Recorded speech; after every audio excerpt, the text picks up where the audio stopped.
हमारे चैनल में आपका स्वागत है। चलिए अगले एपिसोड शुरू करते हैं और सब्सक्राइब करना न भूलें। नताशा के घर की घंटी बजी। नताशा अपने कमरे में थी, यह देखने के लिए कि कौन आया है। वह बाहर निकली और सीढ़ियों से नीचे दौड़ पड़ी। नीचे उतरते समय उसने अपने पिता को दरवाजा खोलते हुए देखा और वहां खड़ा था कबीर। उसकी खुशी का कारण उसकी मौजूदगी से रोमांचित होकर नताशा अभिवादन करने के लिए उससे मिलने के लिए वापस अपने कमरे में चली गई। इस बीच कबीर की साथी सोनाली ने कृपा करके नताशा के चाचा को फूलों का गुलदस्ता सौंपा, जिसने उसका गर्मजोशी से स्वागत किया। धन्यवाद बेटी, कृपया अंदर आओ। धन्यवाद चाचा, सोनाली ने जवाब दिया अंदर कदम रखते हुए। कबीर अपने पीछे लाल फूल पकड़े हुए उन्हें नताशा को भेंट करना चाहता था। हालांकि वह अभी भी ऊपर थी, कपड़े बदल रही थी। नताशा के पिता ने माहौल को भांपते हुए सुझाव दिया, क्यों न आप दोनों यहीं एक पल के लिए बैठते हैं। मैं जाकर नताशा को बुलाता हूँ, वह अभी नहीं जानती कि तुम यहाँ हो। इतना कहकर पिता नताशा को बुलाने के लिए ऊपर चला गया। जब वह वापस लौटा तो उसने उन्हें बताया कि नताशा कपड़े बदल रही है और जल्द ही नीचे आ जाएगी। फिर पिता रसोई में जाकर रात के खाने की तैयारियों का जायजा लेने के लिए गया तो नौकरानी ने उसे बताया कि खाना अभी तैयार नहीं है। इंतजार का अधिकतम लाभ उठाने का फैसला करते हुए पिता ने कबीर और सोनाली को निर्देश दिया कि वे नताशा के कमरे में जाकर उसका इंतजार करें और भोजन तैयार होने पर उन्हें बुलाने का वादा किया। ठीक है चाचा, कबीर ने जवाब दिया और दोनों नताशा के दरवाजे की ओर सीढ़ियां चढ़ गए। जैसे ही कबीर दस्तक देने वाला था, दरवाजा अचानक खुल गया और वहां नताशा खड़ी थी। उसे बाहर इंतजार करते हुए पाकर हैरान रह गई। वे कमरे में दाखिल हुए और कबीर ने नताशा को वह फूलों का गुलदस्ता भेंट किया जो वह पकड़े हुए था। क्या ये मेरे लिए है? नताशा ने खुशी से कहा। हाँ, कबीर ने जवाब दिया। मैंने सोचा था कि तुम सिर्फ पिताजी के लिए फूल लाए हो। नताशा ने थोड़ा परेशान होकर कहा। तो ये तुम्हारे लिए है, कबीर ने स्पष्ट किया।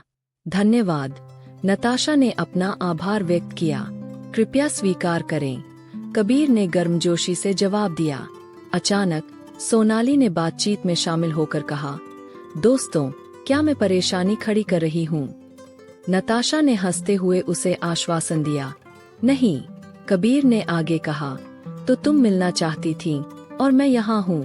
हाँ, लेकिन इस सरप्राइज के बारे में क्या? नताशा ने पूछा, अप्रत्याशित मुलाकात का जिक्र करते हुए। कबीर ने समझाया, चाचा ने आज हमें रात के खाने पर आमंत्रित किया है।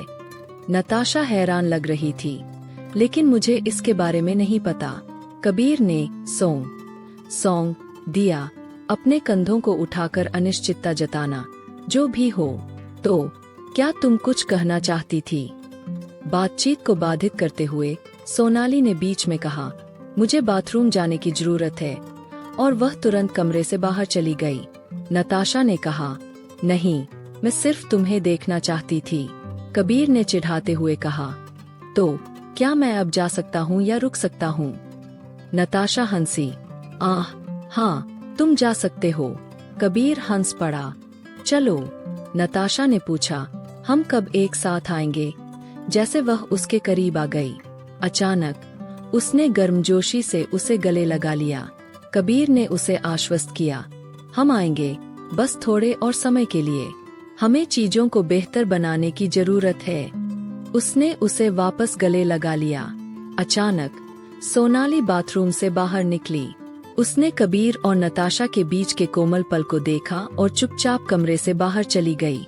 कबीर नताशा को अभी भी पकड़े हुए उसके आंसुओं को देखा। क्या बात है, तुम क्यों रो रही हो? कबीर ने चिंतित होकर पूछा। नताशा की आवाज कांप रही थी। कबीर, मैं इसे और नहीं सह सकती। कबीर ने उसे शांत करने की कोशिश की। नताशा, प्लीज। ठीक है, मैं इसे 2 दिनों में खत्म कर दूंगा, ठीक है? अभी बस मेरे साथ रहो। नताशा के जवाब में निराशा झलक रही थी। कबीर, बहुत देर हो चुकी है। कबीर ने उसे और मजबूती से गले लगा लिया, दृढ़ होकर, मैं करूंगा, बस मेरे साथ रहो। नताशा ने एक गहरी सांस ली और कहा, मैं अभी आपको कुछ बताना चाहती हूँ। इससे पहले कि वह जारी रख पाती, सोनाली ने उन्हें कमरे के बाहर से रात के खाने के लिए बुला लिया। अनिच्छा से वे दोनों कमरे से निकले और नीचे चले गए। कबीर ने सोनाली से पूछा, तुम कमरे से कब निकली? सोनाली ने जवाब दिया, जब तुम दोनों एक दूसरे को गले लगा रहे थे। नताशा थोड़ी शर्मिंदा होकर नीचे चली गई। उसी समय आर्यन घर पर आ पहुंचा। नताशा के पिता ने उसे देखा और पूछा, तुम यहाँ कैसे आए? आर्यन ने जवाब दिया, कबीर ने कहा कि हमारे साथ शामिल हों। पिता ने सिर हिलाया, ओह ठीक है, स्वागत है। और फिर आर्यन को एक तरफ ले जाकर पूछा, वह यहाँ क्या कर रहा है? नताशा ने बीच में टोकते हुए कहा, पापा चिंता मत करो, वह अब मेरा दोस्त है। उसके पिता हिचकिचाते हुए लगे, लेकिन नताशा ने जोर देकर कहा, पापा मुझे पता है, लेकिन मैं बस उससे आगे बढ़ना चाहती हूँ। मानते हुए पिता ने कहा, ठीक है तो चलो फिर। और वे सभी खाने की मेज पर दूसरों के साथ फिर से जुड़ गए। बातचीत चलती रही और उन सभी ने एक दूसरे की संगति का आनंद लिया। हालांकि नताशा की मां स्पष्ट रूप से अनुपस्थित थी। आर्यन ने जिज्ञासावश पूछा, तुम्हारी मां कहाँ है नताशा? इस पर नताशा के पिता जोर से हंसे और नताशा ने उसे देखा। उसके चेहरे पर समझ आ गई। पापा तुम बहुत, अब मुझे समझ में आया, नताशा ने कहा। उसके चेहरे पर एक मुस्कान फैल गई। आर्यन अभी भी परेशान है, पूछा, क्यों, क्या हुआ? नताशा ने समझाया, माँ यहाँ नहीं है, इसलिए हम सब साथ में रात का खाना खाने के लिए यहाँ है। आर्यन उलझन में रहा, लेकिन नताशा हंस पड़ी, बस रहने दो। वे सभी एक साथ हंसे और अपना भोजन समाप्त करने के बाद वे अपनी योजनाओं पर चर्चा करने के लिए नताशा के कमरे में चले गए। जैसे ही वे बात कर रहे थे, आर्यन ने अचानक माइक के बारे में उनके अगले कदम के विषय को सामने ला दिया। कबीर ने उसे आश्वासन दिया, मैं उसे संभाल लूंगा।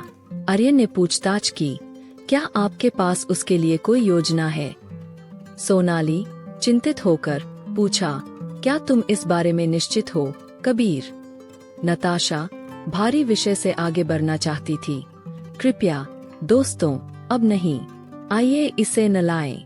हम इतने लंबे समय बाद आखिरकार साथ हैं। सोनाली सहमत हुई, हमें माइक के बारे में अभी बात नहीं करनी चाहिए। आर्यन ने माना, ठीक है, तो अब हमें क्या करना चाहिए? कबीर ने सुझाव दिया, क्या हमें बाहर जाना चाहिए?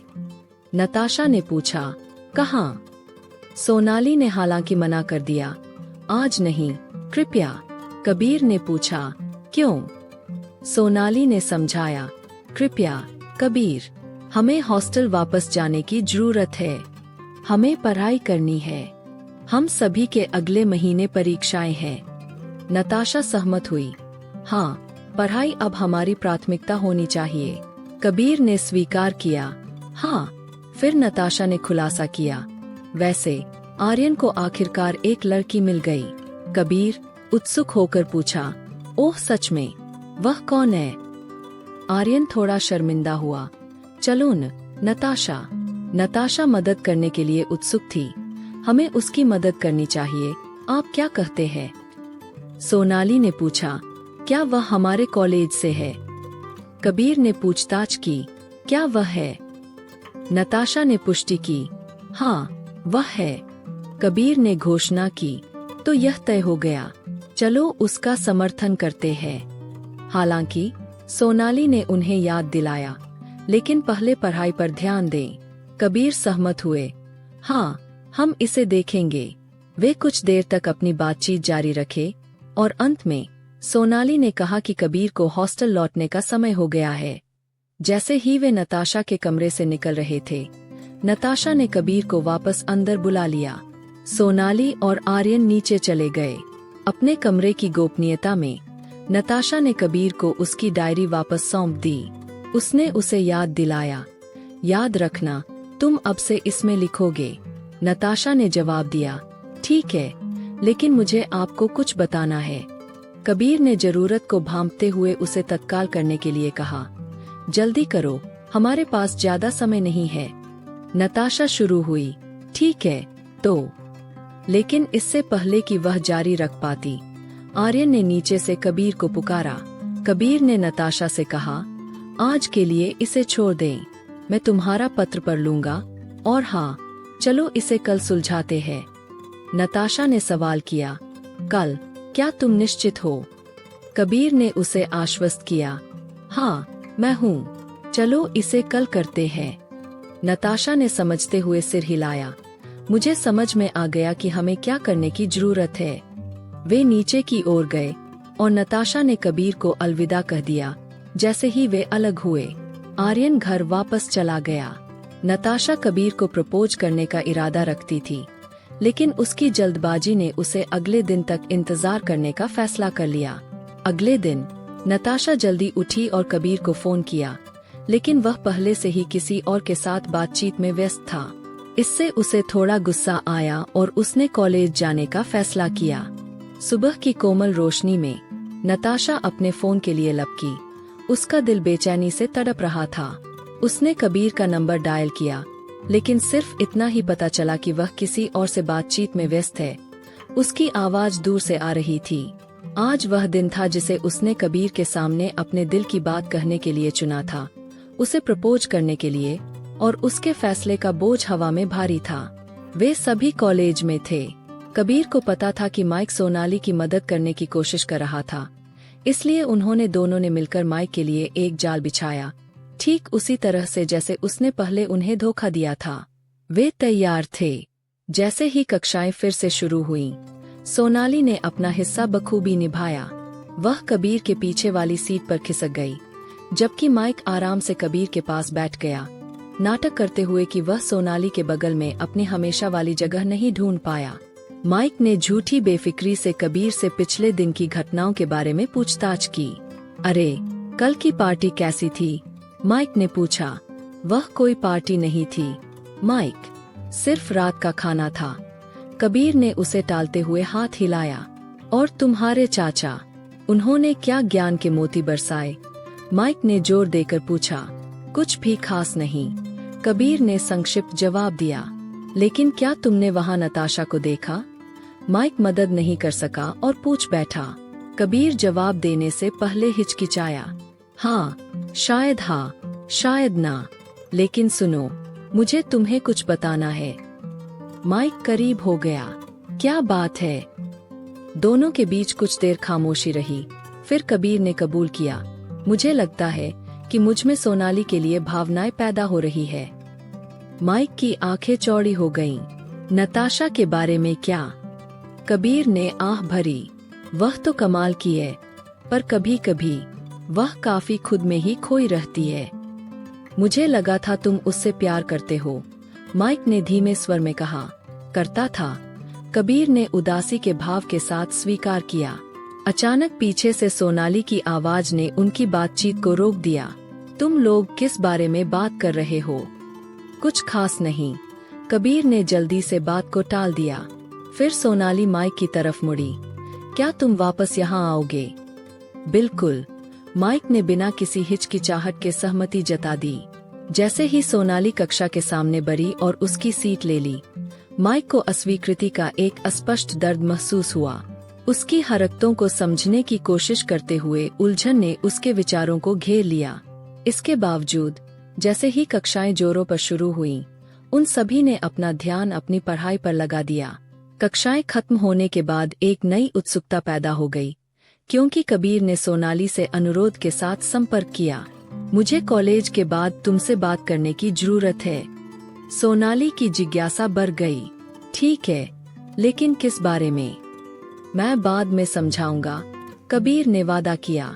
इस बीच माइक सोनाली के बारे में अपनी चिंताओं से जूझता रहा और इस नए घटनाक्रम से बेखबर रहा। जैसे ही वे सभी बाहर निकलकर मते दिन के उजाले में आए, माइक के फोन के माध्यम से अधीरता से नताशा की आवाज गूंजी। तुम कहाँ हो? मैं तुम्हें देखने के लिए और इंतजार नहीं कर सकती, उसने मांग की। तुम हमेशा इतनी जल्दी में क्यों रहती हो? माइक ने अपनी झुंझलाहट को छिपाने की कोशिश करते हुए पूछा। बस कॉलेज में आकर मुझसे मिलो, मैं आज तुम्हें देखने तक नहीं जाऊंगी।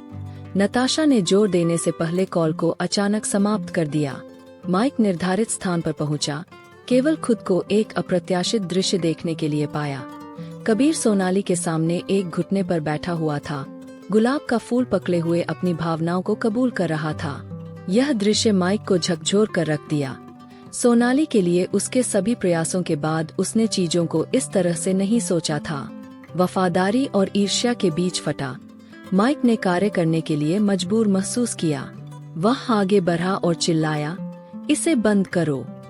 कबीर ने असमंजस में देखा, तुम यहाँ क्या कर रहे हो? सोनाली की चिंता जाहिर थी। उसने पूछा, क्या बात है माइक? तुम उसे प्रपोज करने की हिम्मत मत करो। माइक ने उग्रता से चेतावनी दी। और अगर मैंने किया तो तुम क्या करोगे? कबीर ने वापस चुनौती दी। उनके बीच का तनाव तब तक स्पष्ट था जब तक कि नताशा की उपस्थिति ने उसे अपनी शांत उपस्थिति से दूर नहीं कर दिया। हाय मैक्स, उसने उसे शांत स्वर में बधाई दी। दंग रह गया और शब्दों के लिए संघर्ष करते हुए माइक केवल एक कमजोर जवाब देने में सफल रहा। तुमने कैसे? नताशा ने आश्वस्त करते हुए मुस्कुराई। सब कुछ ठीक है। आपको फिर से देखकर अच्छा लगा, मेरे पुराने दोस्त। माइक वहां खड़ा था, नाटक के बीच में। उसका दिमाग दौड़ रहा था। उसने अभी जो चौंकाने वाली घटनाएं देखी थीं, उन्हें एक साथ जोड़ने की कोशिश कर रहा था। टकराव के शांत वातावरण के बाद माइक के सवाल कोहरे की तरह हवा में लटके हुए थे। तुमने मेरे बारे में कैसे पता लगा? उसने पूछा। उसकी आवाज में उलझन और विश्वासघात का मिश्रण था। नताशा का जवाब शांत और आश्वस्त करने वाला था। शुरुआत से ही, उसने कहा। उसकी आंखें उससे हटती नहीं थीं। आरोपों के आदान प्रदान के साथ ही तनाव बढ़ गया। माइक अपने ही धोखे से गिरा हुआ। नताशा, कबीर और सोनाली के सामूहिक संकल्प का सामना कर रहा था। तो तुम सब मुझे धोखा दे रहे थे, उसने कहा। उसकी आवाज में एहसास का एक लहजा था। हाँ, नताशा ने स्वीकार किया, हालांकि उतने कुशलता से नहीं जितना तुमने हमें धोखा दिया। सोनाली की आवाज में चोट थी क्योंकि उसने माइक का सामना किया। तुमने हमारे साथ गलत किया, उसने बस इतना कहा। माइक का बचाव कमजोर था। उनके तिरस्कार के बोझ के तले उसके औचित्य टूट रहे थे। मैंने केवल तुम्हारे लिए किया, उसने दावा किया, सोनाली को देखते हुए। मेरे लिए? सोनाली की आवाज अविश्वसनीय रूप से ऊंची हो गई। क्या यह मुझे मनाने का तुम्हारा तरीका है? समूह के माइक के लिए अंतिम शब्द संबंधों का स्पष्ट विच्छेद थे। अतीत को पीछे छोड़ने के सामूहिक निर्णय के साथ वे उस स्थान से दूर चले गए जिसने उनकी उथल पुथल का गवाह बना था। जैसे ही वे आगे बढ़े, आर्यन उनके कॉलेज के सामने उनसे जुड़ गया, दूर से ही एक लड़की की ओर इशारा करते हुए जिसकी वह प्रशंसा करता था। वह अकेले खड़ी थी, एक सुंदरता की मूर्ति। अपने दोस्तों द्वारा प्रोत्साहित होकर आर्यन उसके पास जाने के लिए तैयार हुआ, लेकिन भाग्य ने हस्तक्षेप किया। एक और आशिक उसके सामने पहुंचा और उसे अपनी बाइक पर बिठाकर ले गया। यह दृश्य आर्यन को भारी दिल से छोड़ गया, लेकिन वह अपनी निराशा में अकेला नहीं था। उनके दोस्त भी उनके दुख में शामिल थे। वापसी की यात्रा चिंतन और भविष्य के लिए अस्थायी योजनाओं से भर गई थी। नताशा और आर्यन कबीर के लिए उसकी भावनाओं और प्रस्ताव करने के उसके इरादों पर चर्चा करते रहे। आर्यन की प्रेम रुचि के साथ असफलता के बावजूद नताशा के दिल में उसकी अपनी रोमांटिक आकांक्षाओं के लिए आशा थी। वापस अपने स्थान पर नताशा ने कबीर के साथ एक महत्वपूर्ण बातचीत के लिए खुद को तैयार किया। दृढ़ संकल्प के साथ अपने कार्यों को पूरा करते हुए उसने उसे पहाड़ी पर मिलने के लिए बुलाया, एक ऐसी जगह जिसने उसके हार्दिक स्वीकारोक्ति के लिए गोपनीयता का वादा किया था। नताशा लाल गुलाब और अपनी पीठ के पीछे छिपे उपहार के साथ कबीर का इंतजार कर रही थी। उसके सीने में घबराहट छा गई थी। जब कबीर आया तो उसने एक गहरी सांस ली और उस पल में कदम रखा जो सब कुछ बदल देगा। मैं तुमसे प्यार करती हूँ, कबीर, उसने गुलाब देते हुए साहसपूर्वक घोषित किया। कबीर के आश्चर्य और अनिश्चितता से जूझते हुए उनके बीच शब्द लटके रहे। नताशा ने जवाब के लिए जोर दिया, जबकि कबीर ने कुछ समय मांगा। एक ऐसा अनुरोध जिसने नताशा की आंखों में आशा की रोशनी को कम कर दिया, लेकिन उसे पूरी तरह से बुझा नहीं पाया। उपहारों के आदान प्रदान और भावनाओं को उजागर करने के साथ उन्होंने दिन एक साथ बिताने का फैसला किया, अपने पसंदीदा स्थानों पर जाकर और नई यादें बनाकर जो उन्हें पहले से भी ज्यादा करीब ला देंगी। जैसे ही शहर पर शाम ढल रही थी, नताशा कबीर को वापस उसके छात्रावास ले गई। वह दिन खुलासों और साझा क्षणों में से एक था, एक ऐसा दिन जिसे वे दोनों जल्द ही नहीं भूलेंगे। छात्रावास पहुंचने पर नताशा कार से बाहर निकली और कबीर से आग्रह किया, कृपया जल्दी से अपना फैसला करें और मुझे बताएं। कबीर ने आश्वस्त करने वाली मुस्कान के साथ वादा किया, मैं करूंगा प्रिय। एक संक्षिप्त विदाई के साथ नताशा ने उसे शुभकामनाएं दी। तो अलविदा, अपना मनोरंजन करे। कबीर ने भी जवाब दिया, तुम भी। नताशा अपने घर चली गई, जबकि कबीर अपने कमरे में वापस चला गया। वहां उसने नताशा का उपहार खोला और उसे एक शानदार घड़ी मिली। उपहार की फिजूल खर्ची ने उसे स्वीकार करने में असहज कर दिया। जबकि नताशा उससे संपर्क करने का प्रयास कर रही थी, कबीर विचारों में खोया हुआ था और उसने कोई जवाब नहीं दिया। अगले दिन कॉलेज में जैसे जैसे परीक्षाएं नजदीक आ रही थीं, कबीर सोनाली के साथ नताशा के आने का इंतजार कर रहा था। नताशा जल्द ही उनके पास आ गई और कबीर ने उसका उपहार वापस कर दिया।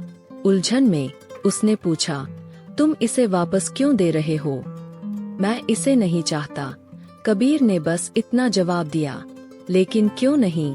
नताशा ने जोर दिया, यह मेरे लिए स्वीकार करना बहुत अधिक है, कबीर ने समझाया। नताशा ने दृढ़ता से जोर दिया, आपको इसे रखना चाहिए, कृपया समझो, मैं नहीं कर सकता, कबीर ने विनती की। उनकी बातचीत सोनाली की जिज्ञासापूर्ण पूछताछ से बाधित हो गई। यहाँ क्या हो रहा है? यह सिर्फ एक उपहार है, नताशा ने कबीर को समझाया, कृपया इसे मेरी खातिर स्वीकार करो। कबीर हिचकिचाया, लेकिन नताशा की समझ में आने वाले सिर हिलाने से रुक गया। सोनाली अभी भी परेशान थी, स्पष्टीकरण के लिए कहा। नताशा ने खुलकर साझा किया, मैंने कल उसे प्रपोज कर दिया था। सोनाली ने चौंकाते हुए पूछा, क्या अब तुम लोग कपल हो? अभी नहीं, कबीर ने जवाब दिया। क्यों नहीं? सोनाली ने आगे बढ़ाया, उन्हें कुछ और समय चाहिए, नताशा ने कहा। सोनाली ने कबीर को फैसला लेने के लिए प्रोत्साहित किया, लेकिन उन्होंने इसके बजाय कक्षा में जाने का सुझाव दिया। जैसे जैसे दिन बीते और परीक्षाएं शुरू हुईं, नताशा ने रोजाना कबीर से जवाब मांगा, लेकिन कुछ नहीं मिला। आधे महीने बाद परीक्षाएं खत्म होने के बाद नताशा का धैर्य जवाब देने लगा। उसने फैसला किया कि अंतिम जवाब के लिए कबीर को कुछ समय चाहिए। इस बीच कबीर अपने ही प्रपोजल की योजना बना रहा था। जब नताशा ने उसे ढूंढने के लिए सोनाली को फोन किया, तो सोनाली ने टालमटोल की, लेकिन अगर वह उसे ढूंढ लेती है तो नताशा को सूचित करने का वादा किया। कई मिस्ड कॉल के बाद कबीर ने आखिरकार सोनाली से बात की और उस दिन ही नताशा को जवाब देने के अपने इरादे की पुष्टि की। उस शाम बाद सोनाली ने नताशा को बाहर घूमने के लिए तैयार होने का आग्रह किया। विवरण न जानने के बावजूद नताशा ने खुद को तैयार किया और सोनाली के पीछे चली गई। वहां उसका स्वागत एक संकेत द्वारा किया गया, जिस पर उसका स्वागत किया गया था, और फूलों का एक रास्ता कबीर तक ले गया, जो डिनर टेबल पर उसका इंतजार कर रहा था। खुशी और आश्चर्य से अभिभूत होकर उसने उसके प्रस्ताव को स्वीकार कर लिया और उन्होंने एक चुंबन साझा किया। नताशा के लिए शुद्ध खुशी का क्षण। फिर भी जश्न के बीच कबीर ने एक रहस्य छुपा रखा, जिसे उसने अभी बताने का फैसला नहीं किया था। सुनने के लिए शुक्रिया। अगले एपिसोड के लिए सब्सक्राइब करना ना भूलें।